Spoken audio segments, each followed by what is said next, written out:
बाबा खूप उशीर झाला. मालकीनबाई आता ओरडतील मला.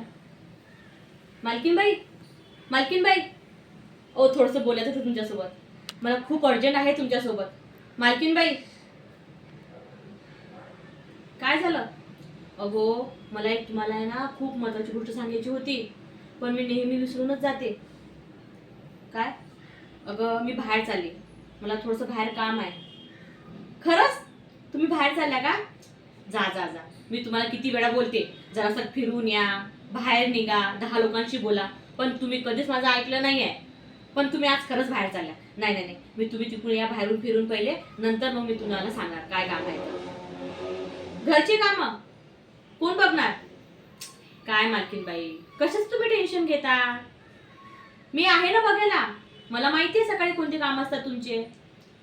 माझे दुसरे काम, याच्यात काय एवढी मोठी गोष्ट. 2 मिनिटं थांबा. हॅलो, हां सीमा, अगं माझं एक काम होतं तुझ्याकडे. ते माझ्या मालकीनबाई आहेत ना, ते तुला माहिती आहे का ते? अगं ते नाही का बिल्डिंग 4 मध्ये राहतात. अच्छा मग? अगं ते आहे ना पिकनिकला मैत्रिणीसोबत बाहेर जात आहे, तर त्यांचं घरचं काम मला 2 दिवस सांभाळावं लागेल. ते माझे 2 कामं आहेत ना बिल्डिंग 5 मधले, तू तेवढे बघशील का गं माझे?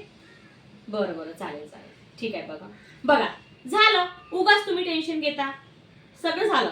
आता तुम्ही 2 दिवस जा आणि निवांत राहा. घरचं बिलकुल टेन्शन घेऊ नका काहीच. आणि हो, मला माहिती आहे सकाळी पेपरवाल्याचा पेपर घ्यायचा, दूधवाल्याजवळून दूध घ्यायचं, साहेबांचा डब्बा करायचा आणि घरामध्ये झाडाला पाणी द्यायचे. तुम्ही निवांत जा आणि मस्त एन्जॉय करा. मला खरंच खूप समाधान वाटत आहे.